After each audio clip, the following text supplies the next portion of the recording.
આપ સર્વોને હેતપૂર્વક જય શ્રી સ્વામિનારાયણ। આજની સત્સંગ કથા વાર્તા નિજ મંદિર સાવરકુંડલા। જય શ્રી સ્વામિનારાયણ। આસો વદ 11 રમા એકાદશી વ્રત કથા। યુધિષ્ઠિર બોલ્યા, કૃપા કરીને મને આસો માસની કૃષ્ણ પક્ષમાં આવતી એકાદશીના વ્રતનું મહાત્મ્ય સમજાવો। પ્રભુ બોલ્યા, આસો માસના કૃષ્ણ પક્ષમાં રમા નામની દુઃખ હરતા, સુખ આપનારી અને પાપોનો નાશ કરનારી ઉત્તમ એકાદશી આવે છે। પ્રાચીન કાળમાં મુંચકુંદ નામના પ્રખ્યાત રાજા થઈ ગયા કે જે વિષ્ણુના પરમ ભક્ત અને સત્ય પ્રતિજ્ઞ હતા। પોતાના રાજય પર નિષ્કંટક રાજય કરનાર એ રાજાના રાજયમાં નદીઓ માંગ શ્રેષ્ઠ એવી ચંદ્રભાગા પુત્રિયાના રૂપે ઉત્પન્ન થઈ। રાજાએ ચંદ્રસેનના પુત્ર શોભન સાથે એના લગ્ન કરાવી દીધા। એક વખત શોભન દસમના દિવસે સસરાના ઘેર આવ્યા અને એ જ દિવસે સમગ્ર નગર માંગ પહેલાની જેમ ઢંઢેરો પીટવા માંગ આવ્યો કે એકાદશીના દિવસે કોઈ પણ ભોજન ન કરે। આ સાંભળીને શોભને પોતાની પ્રિય પત્ની ચંદ્રભાગાને કહ્યું, પ્રિયે, હવે આ સમયે મારે શું કરવું જોઈએ એ વિશે કહે।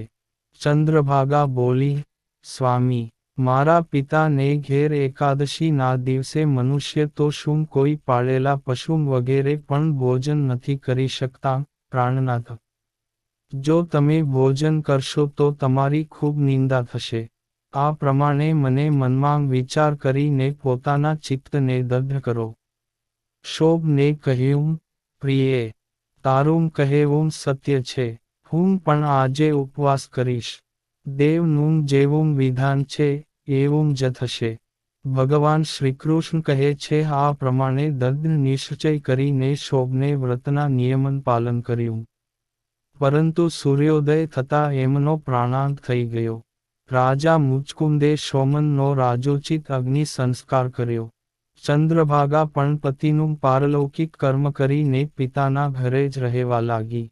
નૃપશ્રેષ્ઠ, બીજી બાજુ શોભન આ વ્રતના પ્રભાવથી મંદરાચળ પર્વતના શિખર પર વસેલ પરમ રમણીય દેવપુરને પ્રાપ્ત થયા। ત્યાં શોભન બીજા કુબેરની જેમ શોભવા લાગ્યા। એક વખત રાજા મુચકુંદના નગરવાસી પ્રસિદ્ધ બ્રાહ્મણ સોમશર્મા તીર્થયાત્રાના પ્રસંગે ફરતાંગ ફરતાંગ મંદરાચળ પર્વત પર ગયા। ત્યાં એમને શોભન જોવા મળ્યા। રાજાના જમાઈ ઓળખીને તેઓ એમની પાસે ગયા। શોભન એ વખતે બ્રાહ્મણ શ્રેષ્ઠ સોમશર્માને આવેલ જોઈને તરત જ આસન પરથી ઊભા થયા અને એમને પ્રણામ કર્યા। પછી પોતાના સસરા રાજા મુચકુંદના પ્રિય પત્ની ચંદ્રભાગાના અને સમગ્ર નગરના કુશળ સમાચાર પૂછ્યા। સોમશર્માએ કહ્યું, રાજન, ત્યાં બધા કુશળ છે। આશ્ચર્ય છે, આવું સુંદર અને પવિત્ર નગર તો કયાની કોઈએ પણ નહીં જોયું હોય। કહો તો ખરા, તમને આ નગર કેવી રીતે મળ્યું? શોભન બોલ્યા, બ્રાહ્મણ, આસો માસના વદ પક્ષમાં જે રમા નામની એકાદશી આવે છે એનું વ્રત કરવાથી મને આવા નગરની પ્રાપ્તિ થઈ છે। મેં શ્રાદ્ધાહીન બનીને આ વ્રત કર્યું હતું, આથી હું એવું માનું છું કે આ નગર સ્થાયી નથી। તમે મુચકુંદની પુત્રી ચંદ્રભાગાને આ વૃત્તાંત કહેજો। શોભનની વાત સાંભળીને સોમશર્મા મુચકુંદ સુરપુર ગામમાં ગયા અને ત્યાં ચંદ્રભાગાને સમગ્ર વૃત્તાંત કહી સંભળાવ્યો। સોમશર્મા બોલ્યા, શુભે, મેં તમારા પતિને જોયા છે અને ઇન્દ્રપુરી જેવા એમના સુંદર નગરનું પણ અવલોકન કર્યું છે, પરંતુ એ નગર અસ્થાયી છે। તમે એને સ્થાયી બનાવો। ચંદ્રભાગાએ કહ્યું, બ્રહ્મર્ષે, મારા મનમાં પતિના દર્શનની લગન લાગી છે। તમે મને ત્યાં લઈ જાઓ। હું મારા વ્રતના પ્રભાવે એ નગરને સ્થાયી બનાવીશ। ચંદ્રભાગાની વાત સાંભળીને સોમશર્મા એને સાથે લઈને મંદરાચળની પાસે વામદેવ મુનિના આશ્રમમાં ગયા। ત્યાં ઋષિના મંત્રથી શકિત અને એકાદશીના વ્રતના પ્રભાવથી ચંદ્રભાગાનું શરીર દિવ્ય બની ગયું અને એણે દિવ્ય ગતિ પ્રાપ્ત કરી લીધી। ત્યારબાદ એ પોતાના પતિ પાસે ગઈ.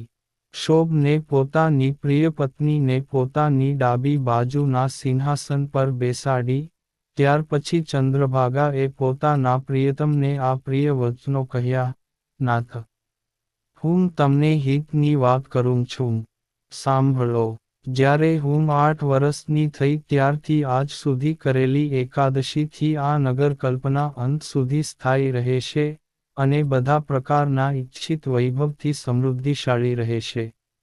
આ પ્રમાણે રમા એકાદશીના વ્રતથી ચંદ્રભાગા દિવ્ય ભોગ, દિવ્ય રૂપ અને દિવ્ય આભૂષણોથી વિભૂષિત બનીને પોતાના પતિની સાથે મંદરાચળ પર્વતના શિખર પર વિહાર કરે છે. રાજન, મેં તમારી સમક્ષ રમા નામની એકાદશીનું વર્ણન કર્યું. આ એકાદશી ચિંતાહરી અને કામધેનુની જેમ બધા મનોરથો પૂર્ણ કરનારી છે.